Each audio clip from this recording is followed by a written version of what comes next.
It's just so hard. You know, it's still so surreal as we continue SportsCenter to even just see the headlines on TV or see the marquee there at the Staples Center. I'm still waiting to wake up, to be honest with you. Yeah, it is a nightmare. Yeah. And it's a loss that feels so deeply. I mean, not just by people. I covered Kobe, you know, his career since he came into the NBA, since he was a teenager, but I mean, so many people beyond, I mean, feel so deeply connected to Kobe around the world. People who've never met him just breaking into spontaneous tears, just really, really grieving for his loss. Because he's one of those people you feel like you grew up with. You remember back when you look at Lower Merion when he took Brandy to the prom. Yeah, I remember Just a teenager. Right. To his final game in the NBA where he dropped 60 points and everything else in between, and everything else that was to come. We hate to even be at work covering this today, but here is the latest information that we have.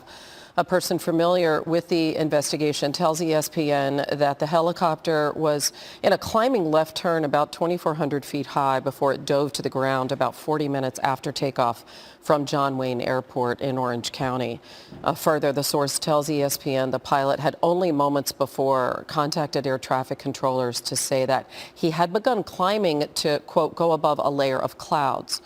The 9 people on board, as you know, included Kobe Bryant and his 13-year-old daughter, Gianna, second oldest of his 4 daughters.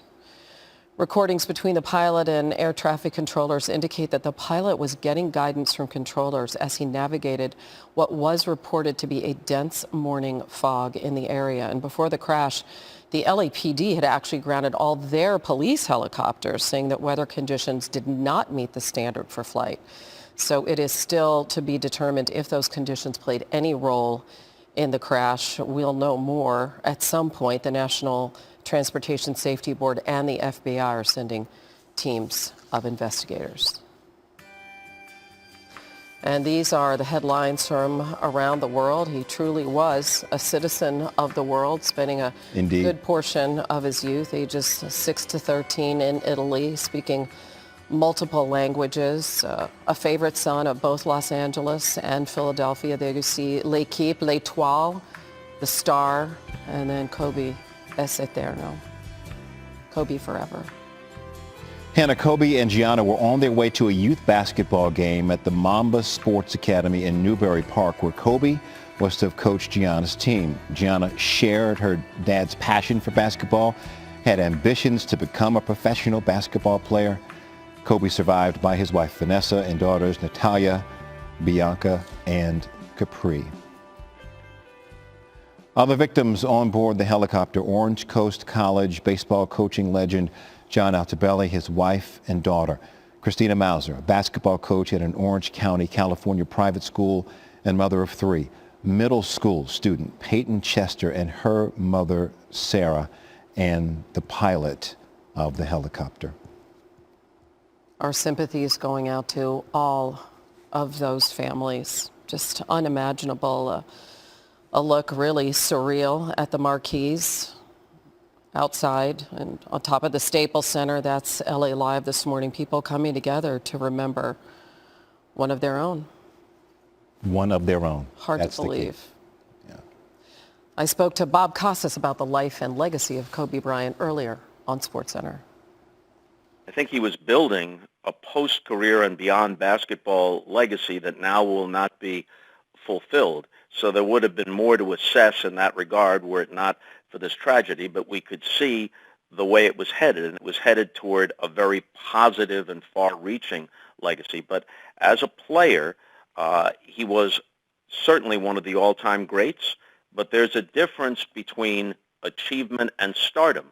We could make a list, and I don't want to tick these names off because it seems like we'd be diminishing them. We can make a list of some players, some contemporaries, who are at least close to as good as Kobe in terms of achievement, but did not have the star power that he had. And of course, just like Derek Jeter with the Yankees, playing with the Lakers, not only in that market, but at a time when they were consistently good and there were championships or contending for championships in the years that they didn't win, that elevated all of it. But there's a difference between presence and stardom and mere athletic excellence. He had that whole package. So well said by Bob Costas, of course, for so many years, the face of the NBA on NBC and the other man that has guided us through the NBA for the last 3 decades. TNT's Ernie Johnson, a longtime host of Inside the NBA, chronicling Kobe's life and career, joins us on the phone. And Ernie, it just seems so surreal. Can you possibly try to put this tragedy into perspective? Oh, it still seems that way to me as well, Hannah. I was driving home from North Carolina yesterday afternoon when my son called me, and I was just listening to music on the, in the car, and my son called me and he said, "Have you heard?" And I immediately turned the radio on and heard the reports, and it still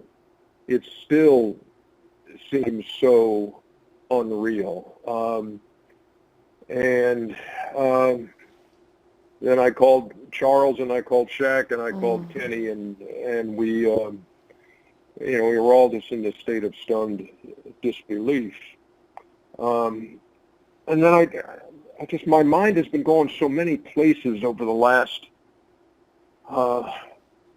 several hours, and then I settled back on Vanessa and Natalia and Bianca and Capri, and what they've lost, a father and a husband and a sibling. And I think about John Altobelli and his wife Carrie and his daughter Alyssa, and I know that surviving is a son JJ and their daughter Alexis. I think about Matt Mauser losing his wife Christina, and I think about Sarah Chester and her daughter Peyton, and the helicopter pilot, and it's just, then you say, where do you go from here? And I think this is just a time, Hannah, where your faith and your family and your friends will try to get you through something like this, and I'm hopeful that there is all of those elements in plentiful supply for all the families that have just been shattered here. I mean, this isn't a basketball story. This is a story of families shattered in an instant, and it's just indescribable. It's such a terrible tragedy in so many ways, and I just can't, help but think of the 3 teenagers who they had their whole lives ahead of them.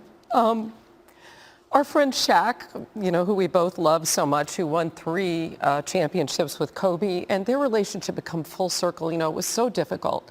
And then they came together as MVPs of the All-Star Game in 2009, and Kobe gave that trophy to Shaq's son, and Kobe was there at the unveiling of Shaq's statue. Can you just talk a little bit about the journey, about the fact and really the blessing that their relationship, that they came back together, what they meant to each other? Yeah, and, Shaq and I have talked about this a lot, and he's talked about it on the show, too. And, Shaq says, yeah, look, I'm a marketing genius, and I know what's going to work and what's going to get people talking. And sure, there was friction between the two at that point in their careers, but there was never, to me, a feeling that this was going to be a long-lasting thing. And they had a sit-down together on NBA TV one night, which was so good for the soul, Hannah, because they locked eyes and they laughed and they shook hands and they joked and then they got serious about it and talked about, and Shaq saying, look, I'm sorry that I did that. And I think that to me, sports can be so powerful. It can be an example to folks who don't live in that stratosphere. We're talking about these guys who are at the height of their profession, these great athletes, and we can look at that too and say, if those 2 guys are going to sit down and they can clear the air, and then I can do the same thing. And I think that's kind of one of the tales that I see in a story like this, when I say, look, we're not assured of our next breath. We don't know the time. We don't know the hour. But we do know that if there's something that needs to be resolved in our lives, take care of it, because you don't know if you'll have that chance again to make things right with somebody. And I think that's one of the lessons that we see when lives are taken far too early, and we can't figure it out. We don't know why it happened, but I know that when we look at this, we can say, who do I need to make it right with? Who do I need to approach? Who do I need to humble myself before to say, hey, look, I want things to be right. I don't want there to be anything lingering or anything that's left unsaid, because we don't know. We just don't know.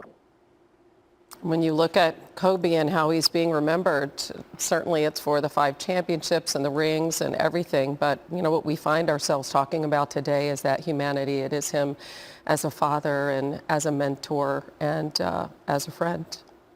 Ernie? Oh, I mean, Hannah, if you can't look at those pictures, these recent pictures of the retired Kobe Bryant, and the love that's on his face when he is at a basketball game with Gianna, and knowing that he is in a good spot, 41 years old, great post-basketball career he's embarked on, and to see that taken away, and that's what pierces your heart.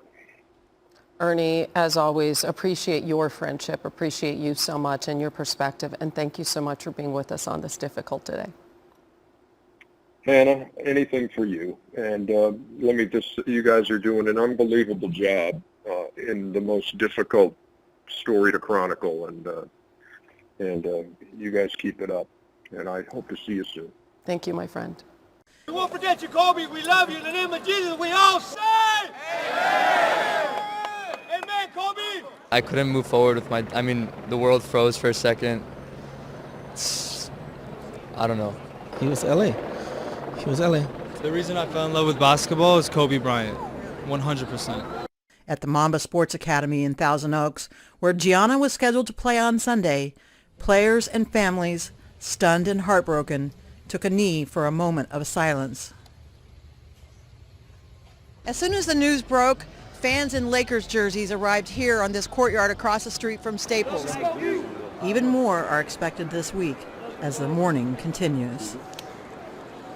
And it was LeBron James Saturday night that said being in any conversation with Kobe was humbling. That was after LeBron had scored his 29 against the Sixers and moved past Kobe for third on the NBA's all-time scoring list, an achievement that was immediately met by that tweet from Kobe, his last tweet. LeBron returned to Los Angeles, and his words from Saturday night keep playing out in my head: to be linked to the greats because I grew up idolizing guys like Kobe, getting inspiration from their craft, from their stories. It's just too much. The story is too much. If we only knew then what we know now. One of the worst days of my life, the only thing I can compare it to is I had a brother killed in Korea, and I'm just devastated by this news. And to watch him transform his life and career, he was more than an iconic basketball player. He was someone who inspired millions of fans. This guy was like a Pied Piper. People would follow him everywhere just to look at him, to touch him, for him to say hello. For me, this is a god-awful day. It's very difficult for me to put in words how I feel about the loss of Kobe Bryant. I had the privilege of being there when he scored his 81-point game, and it was something that I will always remember as one of the highlights of the things that I have learned and observed in sports. Kobe, my thoughts are with you. Absolutely. Rest in peace, young man. This loss it's just hard to comprehend. Magic Johnson put out several tweets, including this one in which he calls Kobe the greatest Laker of all time. It's hard to accept. Kobe was a leader of our game and a mentor. Shaquille O'Neal won 3 titles with Kobe Bryant, posting this on Instagram. There are no words to express the pain I'm going through now with this tragic and sad moment of losing my niece, Gigi, and my friend, my brother, my partner in winning championships, my dude, and my homie. I love you, and you will be missed. My condolences goes out to the Bryant family and the families of the other passengers on board. There were 8 games to be played in the NBA after this news. Every single one of them on the slate honoring Kobe Bryant. You see Jamal Murray's reaction. Players finding out in real time. Remember where you were. They're going to remember where they were as well. Rockets and Nuggets holding a moment of silence. A tragedy has befallen the world of basketball.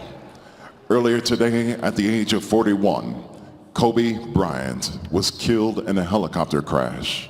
The NBA and the game of basketball will mourn this loss together. Please join us in a moment of silence for Kobe Bryant.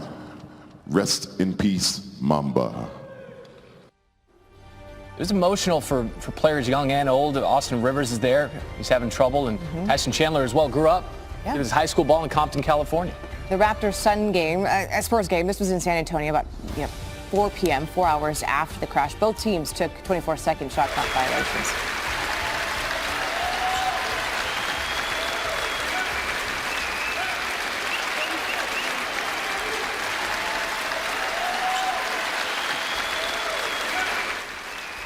Becky Hammon in tears. Tim Duncan in tears. Let's go to New Orleans Pelicans and Celtics. The arena remembering Kobe, remembering Gianna. Pelicans with a moment of silence starting with 24.8 seconds, right? Honoring both of the jersey numbers that Kobe wore. And players, so many players putting them on the numbers on and the mentality, Mamba mentality on their sneakers. Start of the game, more intentional shot clock violations and more cheering in New Orleans. Listen to this.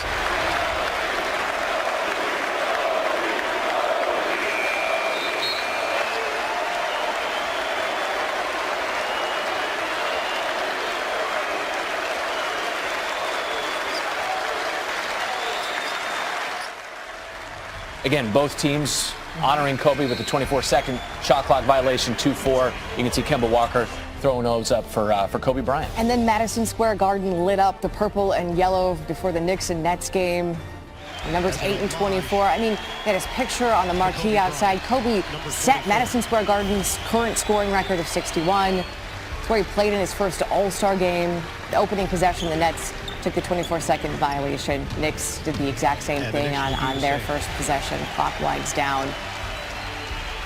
And then the images of Spike Lee and the Nets coach, Kenny Atkinson, who was at MSG for that 61-point performance. Wow. Part of this game as well. Wizards and Hawks in Atlanta, and Trae Young had a relationship with Kobe Bryant. Bradley Beal showing his emotion.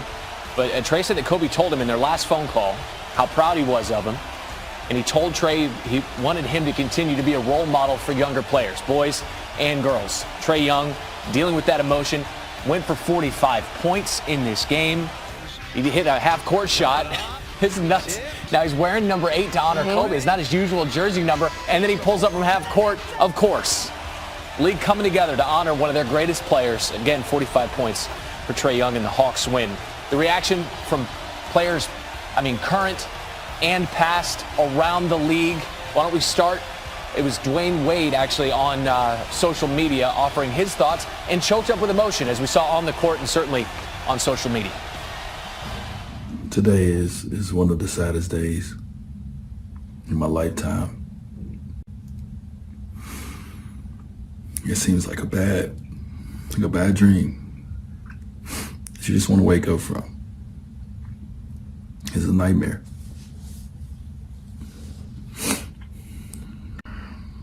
I know we all feel the same way about such a great leader, just a great champion. He's a great person. If you got a chance to know Kobe, you got a chance to really know Kobe. Ain't nobody better, man. Kobe, thank you, man. Thank you for all the memories. We got a lot of good ones. And these tears that we're crying, we're going to miss you. I just don't have a lot to say. The news is just devastating to everybody. who knew him, who known him a long time. And, you know, he means a lot to me, obviously. For him to tell me that, you know, in his book I'm an all-star and stuff like that, you know what I mean, like that, I talked about the popularity contest before, and like, you know, you don't win things like that, you know, when you're me. So for him to say that, like, I didn't need to be selected, you know what I mean, anymore, like, because I was an all-star, you feel me? Like, it's not just like my family, you know, it was the guy. Probably the hardest game I ever had to play. I don't know. Whew.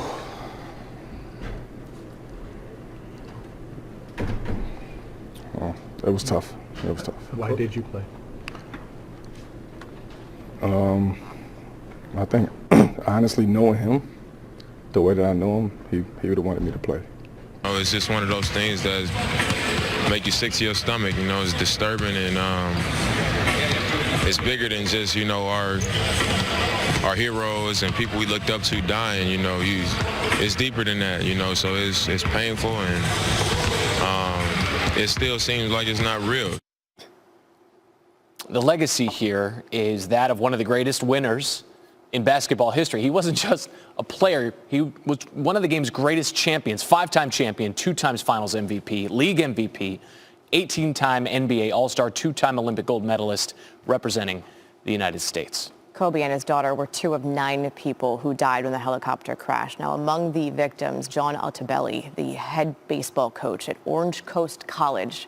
According to the school, Altobelli's wife, Carrie, as well as their 13-year-old daughter, Alyssa. They also died. Christina Mauser, a girls basketball coach at Southern California, a private elementary school there, a 38-year-old mother of 3, was also killed. The pilot's name has not yet been released, and 2 other victims have yet to be identified. Now, if the Altobelli name is familiar to you, there is a reason why. John is one of 5 coaches in California community college baseball history to win 4 or more state championships. His team also won the title just a season ago in 2019. He coached at that school for nearly 30 years, and his teams won more than 700 games. He also coached the Mets, Jeff McNeil, who told our Jeff Passan, "John is one of the main reasons I am still playing professional baseball."